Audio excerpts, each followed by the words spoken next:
A very good afternoon to all my dear student. So this video is for the student of class 8. Okay, so dear student, please turn on to page number 44. We are going to study about materials, metal and non-metal. Okay, I hope you all have turned on to page number 44. So in this chapter, we will be studying about the physical as well as the chemical properties of a metal and a non-metal. Okay, so what is the difference between physical and chemical properties? Physical properties are those which we are the properties अब जुन चाहिँ हामीले देखेर या त सुनेर या त touch गरेर थाहा पाउँछ. These properties are known as physical properties. Okay, अनि chemical properties चाहिँ obviously chemical reactions हुनु पर्यो त्यहाँनिर, so which has to go on. So त्यो properties हरूलाई चाहिँ chemical reaction, when one metal is react with other metal, त्यो reactions हरू चाहिँ chemical properties भन्छ. Okay, so first I will start with physical properties of a metal. So before I start, I hope you all know and you all are familiar with this term called metal. You know, metal we have studied in previous classes also, metal ko barema. And metal bhandakheri, what comes to your mind? When I say metal, no, metal bhandakheri, you must have thought, no, bhada, falum, kaati, na, so many things must have come into your mind, no. So likewise, I have gathered few things which is made up of metal, which I'm gonna show it to you. Okay, so first I have this ornament which is made up of gold and silver. Okay, so these are also a metal, which is these materials are made up of metals. Okay, so the next thing I have is a metal spoon. Okay, you all must have this at your home. And I have this aluminium foil. Okay, this is called aluminium foil. Okay, and I have a utensils lid. Okay, I haven't bought a whole utensils. To give you an example, I just bought this. Okay, and I also have a hammer. Okay, so all these things, whatever I've showed to you, these are all made up of metal. Why metal? Why are we studying metals? Because metal is a thing which we use in our day-to-day life. Every day use गरिरहेको छौं हैन, चलाइरहेको छौं. So we will now today we will study about the physical properties of a metal. Okay, के हुँदो रहेछ भनेर. So first property of a metal is malleability. Okay, so I know यो malleability word चाहिँ तपाईहरुको लागि first मतलब new word होला भनेर. So malleability भन्दाखेरि चाहिँ what do you understand is that when a metal is beaten into a thin sheet, okay, thin sheet, it is known as malleability. That property is known as malleability. So you do aluminium foil, so you see your aluminium which has been beaten so many times and made it into a thin sheet of paper, isn't it? We use this for packing of our foods. खानाहरु pack गर्नु लागि use गर्छौं हामीले हैन.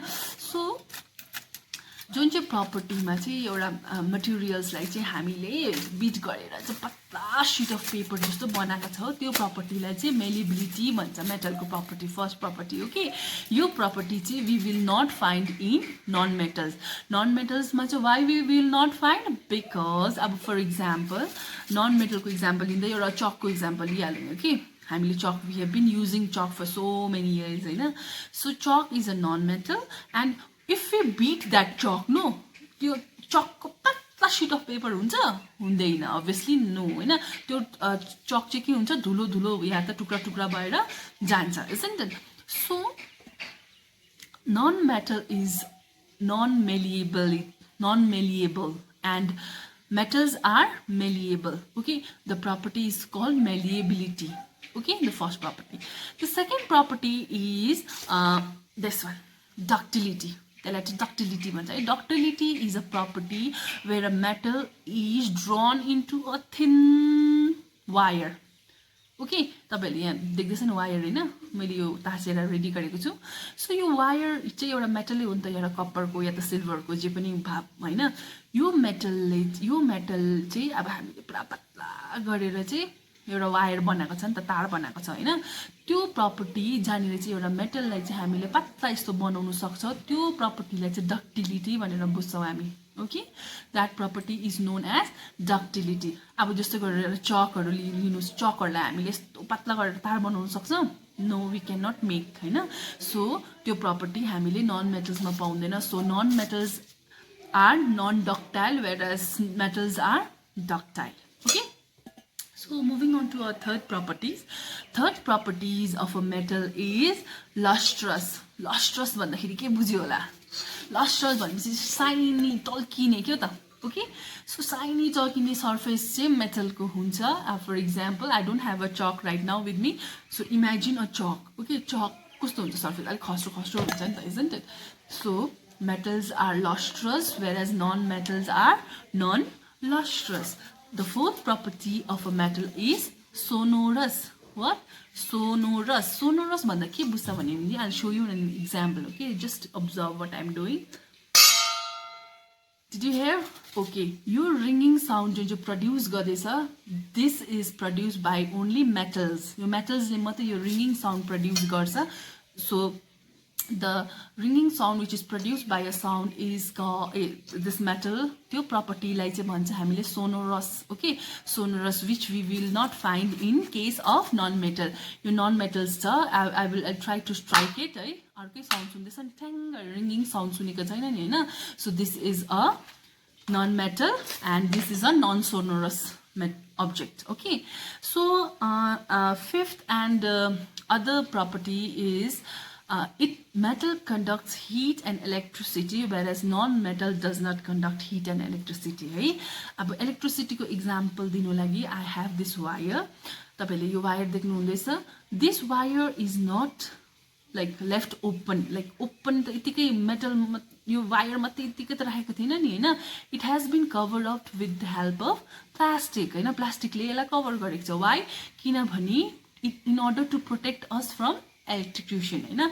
because we know that metal ले चाहिँ current pass गर्छ नि isn't it हैन अब यो यतिकै ओपन छोड्यो भने त हामीलाई electrocution हुन्छ हामीलाई current लाग्छ that's why it is covered with the plastics in order to protect us from electrocution हैन so यहाँबाट हामीले बुझ्छ यो प्लास्टिक चाहिँ नन मेटल हो यो चाहिँ मेटल हो मेटलले चाहिँ कन्डक्ट गर्दै रहेछ electricity whereas this non metal does not conduct electricity है अब talking about heat है I hope you all know what is pressure cooker isn't it pressure cooker भने सबैजनालाई यादै छ होला नि त हैन so pressure cooker मा चाहिँ I hope most of you might have used it also no while cooking rice okay suppose if I cook rice in a pressure cooker once it is cooked okay once it is cooked what how you take it out abo obviously which part you're going to touch it you will touch the body or you will touch the handle of that pressure cooker obviously you will touch the handle हैन you will prefer to touch the handle because the body of the pressure cooker is very hot हैन तर त्यो जुन चाहिँ handle हुन्छ which is made up of plastics ले बनेको हुन्छ नि त्यो त्यसमा चाहिँ हिट आको हुँदैन whereas the body pressure cooker को body मा it's very hot because त्यहाँबाट त्यो एक्टिभिटी बाट चाहिँ we can conclude that metals ले चाहिँ